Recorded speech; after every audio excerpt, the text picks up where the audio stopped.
C'était tôt dans l'après-midi, le mardi 26 février, lorsque l'incendie éclata à l'école Hochelaga, sur la rue Préfontaine, juste au nord de la rue Sainte-Catherine, dans l'est de la ville. L'établissement comptait 170 élèves, 4 enseignants et bénéficiait d'un budget annuel de fonctionnement de $2 920.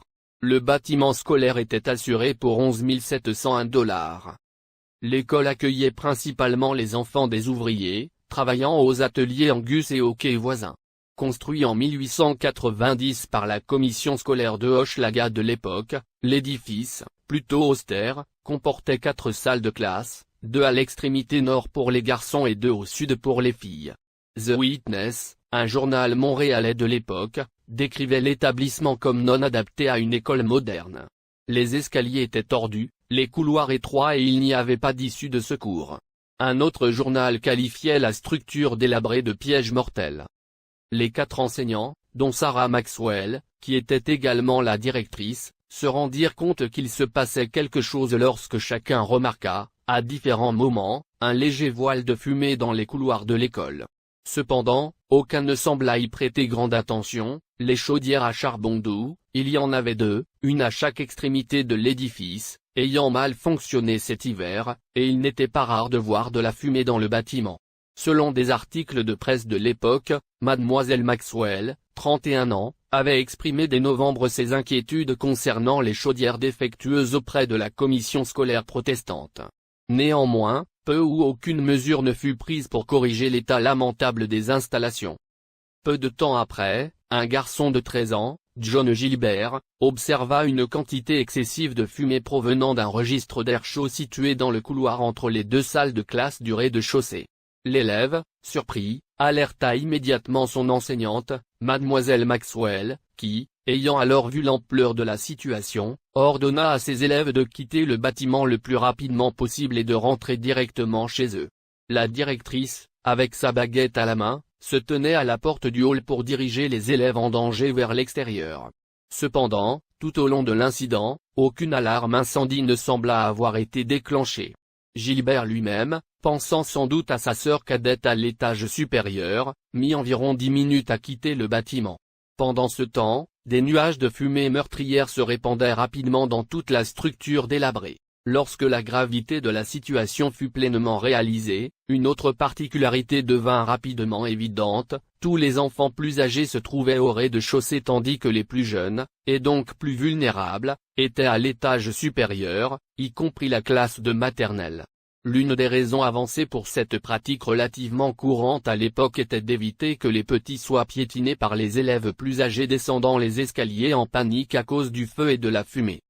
La procédure toujours controversée de confiner les plus jeunes aux étages supérieurs devint encore plus critiquée après l'incendie de Hochelaga. Un père, dont les 2 enfants fréquentaient l'école Victoria sur la rue Saint-Luc, aujourd'hui de Maisonneuve, déclara ouvertement dans une lettre à l'éditeur de mars 1907 qu'il n'avait absolument pas l'intention de renvoyer ses enfants à l'école avant que cette politique ne soit révisée et que des issues de secours extérieures soient installées. Quoi qu'il en soit, en très peu de temps, l'école Hochelaga fut engloutie par la fumée et les flammes. Le tumulte provenant du rez-de-chaussée fut bientôt entendu à l'étage.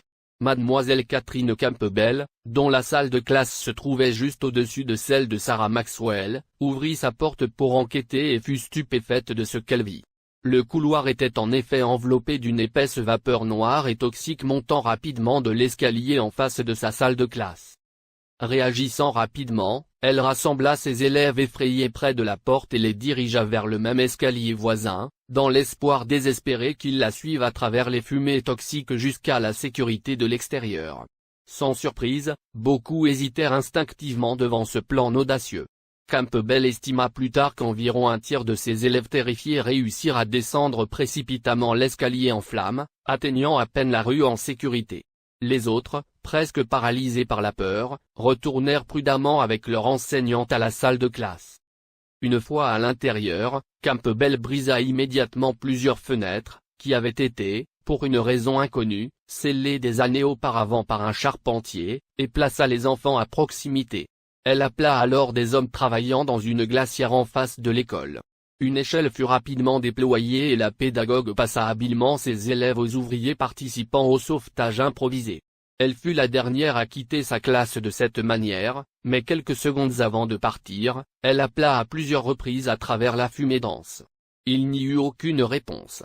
En descendant, elle vit les pompiers arriver de la caserne au coin et positionner rapidement leur échelle vers les fenêtres du deuxième étage, celle de la classe de maternelle. Pendant ce temps, avec l'évacuation du rez-de-chaussée terminée, Sarah Maxwell, bien que conseillée par la concierge, Madame Williams, de ne pas le faire, se précipita vers les petits élèves à l'étage supérieur. Elle monta les escaliers accompagnée de Mademoiselle Margaret Carly, enseignante de 3e année, dont les élèves étaient déjà sortis avec succès. Là, elles découvrirent, sans surprise, une situation de chaos absolu. Les derniers élèves de la classe de Catherine Campbell étaient évacués par les fenêtres tandis que, de l'autre côté du couloir, les élèves de maternelle de Mademoiselle Keyes étaient rassemblés anxieusement autour de leur enseignante, sans possibilité d'échapper à la fumée. Peu de temps auparavant, Keyes avait également brisé plusieurs vitres à main nue pour fournir de l'air à ses élèves et à elle-même. Parmi ce véritable cauchemar, quelques enfants égarés pouvaient être entendus en train de pleurer et d'étouffer dans l'horreur du couloir et de l'escalier. La directrice Maxwell se réunit rapidement avec Madame Hens, qui l'avait suivie, mais lorsque les pompiers arrivèrent avec des échelles aux fenêtres de la classe de maternelle, elle entra dans la salle et aida à l'évacuation. Mademoiselle Carly, réalisant l'ampleur de la situation, attrapa quelques enfants pris de panique dans l'escalier enfumé et se précipita avec eux à l'extérieur, réussissant son pari. Elle ne retourna pas dans le bâtiment condamné. La première à descendre l'échelle du deuxième étage fut Mademoiselle Ethel Keyes elle-même, dont la robe fumait alors qu'elle descendait. Terrifiée, elle avait menacé quelques instants plus tôt de sauter, une trentaine de pieds plus bas. Les enfants proches d'elle la suivirent rapidement, laissant Mademoiselle Maxwell seule avec les élèves encore présents. L'incendie était si intense que, malgré les températures sous zéro, ceux qui descendaient des échelles furent arrosés d'eau par les pompiers pour leur sécurité. À ce moment, la fumée noire et toxique avait envahi toute la pièce, accompagnée de grandes flammes. Soudain, une puissante explosion se fit entendre. Sarah Maxwell, ignorant les appels du capitaine de pompiers Christopher Carson et du chef Ormisda Benoît pour qu'elle se sauve, choisit de rester avec une trentaine d'enfants de maternelle. Pendant plusieurs moments déchirants, au milieu de la fumée et des flammes, elle remit aux pompiers le maximum d'enfants possibles avant de s'effondrer morte, victime de l'asphyxie et de l'épuisement. Quelques secondes auparavant, elle avait lutté contre les mêmes pompiers qui tentaient de l'extraire du bâtiment en feu. Le corps de Mademoiselle Maxwell, brûlé et recouvert de fumée, fut retrouvé entouré des 8 garçons et 8 filles qu'elle n'avait pu sauver, dont l'un serait resté dans ses bras. 2 filles étaient sœurs, Myrtle et Mabel Spraggs, cette dernière âgée de 3 ans et visitant l'école pour la première fois. 1 heure plus tard, le feu étant éteint, les restes des enfants furent retirés des lieux. Des mères affolées convergèrent sur le site, certaines soulevant les couvertures pour voir les visages des cadavres. Peu après, un silence tomba sur la foule alors que les pompiers, toujours sur les échelles, descendaient les restes de Sarah Maxwell avec dignité. Les 17 corps furent ensuite transportés à la nouvelle morgue de Montréal sur la rue Notre-Dame, où une foule d'environ 200 parents et curieux s'était rassemblée. L'accès était limité à 7 ou 8 personnes à la fois et il fallut plus d'1 heure pour entrer dans la salle contenant le plus grand nombre de cadavres jamais reçus en même temps. Les 16 enfants étaient réunis, le corps de Mademoiselle Maxwell un peu plus loin, identifié officiellement par son frère William C. Maxwell. Le docteur Duncan McTaggart, médecin légiste, décrivit le corps de Maxwell comme celui d'une jeune femme de petite taille et nota dans son rapport post-mortem des brûlures au visage, aux jambes et à l'abdomen. Le bas de la robe brûlée et le pantalon également, sous-jupe endommagée. Rigidité cadavérique marquée. Une histoire particulièrement tragique fut celle de William Ingston. Lorsqu'il apprit l'incendie au travail, il se précipita sur les lieux et sauva personnellement, au péril de sa vie, 22 enfants, dont le sien, terrorisés dans le bâtiment en flammes. Cependant, il découvrit également les restes calcinés de sa fille de 6 ans, Gladys. Le lendemain matin, le coroner de Montréal, Edmond McMahon, ouvrit l'enquête sur le sinistre, qui dura 3 séances, la dernière se tenant le 8 mars. 18 jurés assistèrent à ce qui devint l'une des missions les plus importantes de sa carrière. Il s'avéra que le docteur William Obzoumé, inspecteur médical de la commission scolaire, alerta la caserne de pompiers que le bâtiment était en feu, après avoir constaté de la fumée pénétrant par le plancher. Il rencontra ensuite mademoiselle Maxwell, qui lui demanda d'appeler les pompiers de la station 13. Malgré les questions répétées sur les issues de secours, aucune école n'était correctement équipée, sauf la nouvelle Technical & Commercial High School et l'école Baron de Hirsch, qui possédaient des escaliers auxiliaires. Les commissions scolaires avaient été informées de l'obligation légale d'installer ces issues, mais aucune n'agissait. Les témoins affirmèrent qu'aucune vie n'aurait été perdue si elles avaient été en place. Personne ne fut tenu pénalement responsable. Madame Enz, concierge depuis 15 ans, avait remarqué un tas de bois sec enflammé au sous-sol. McMahon attribua l'incendie à l'imprudence de quelqu'un, critiquant mademoiselle Maxwell de ne pas avoir déclenché l'alarme interne. Le jury recommanda qu'à l'avenir le concierge soit un homme. Le 1er mars, à 14 h, un service funéraire eut lieu à l'église Saint-Mary's épiscopale pour la majorité des victimes, y compris les 2 sœurs. Arthur Spraggs, veuf depuis moins de 2 ans, avait perdu toute sa famille. La cérémonie fut semi-civile, accompagnée d'une escouade de 30 policiers.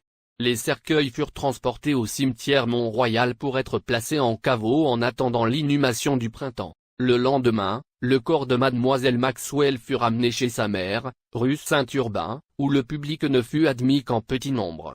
Le jeudi suivant, un immense cortège accompagna son cercueil jusqu'à Christ Church cathédrale. Tous les 314 enseignants de la commission scolaire protestante assistèrent à l'office. La ruine de l'école Hochelaga fut remplacée par une nouvelle école moderne à l'automne 1908, la Sarah Maxwell Memorial School. Un mural rappelant l'incendie fut peint en 1984, mais il est aujourd'hui presque oublié. Aujourd'hui, rien ne subsiste de cette époque. Le nom de Sarah Maxwell demeure seulement dans 2 lieux, une salle de bibliothèque à l'IMSB sur la rue Fielding et une plaque commémorative au centre-ville, dans la nef de Christ Church cathédrale. Note. Ironie tragique, Elsie Villiers, survivante de l'incendie, mourut plus tard dans le déraillement de la gare Windsor en 1909. Or un Rexford, un autre survivant, devint enseignant puis administrateur au PSBGM. Moins de 20 ans plus tard, l'incendie du Laurier Palace Theatre de janvier 1927 coûta la vie à 76 enfants. Liste des victimes dont l'âme repose en paix. Mademoiselle Sarah Maxwell, 31 ans. William John Zimmerman, 7 ans. James Pilkington Lindley, 6 ans. Edith Gowson, 6 ans. Albert Edward Jackson, 6 ans. Lillian Rich, 5 ans. Edna Davy, 5 ans. Ethel Lampton, 5 ans. James McPherson, 7 ans. Annie Jackson Andrew, 8 ans. Cecilia Forbes, 6 ans. John Loma, 6 ans. James Frederick Anderson, 6 ans. Gladys Florence Ingston, 6 ans. Joseph Johnson, 7 ans. Myrtle Spraggs, 5 ans. Mabel Spraggs, 3 ans.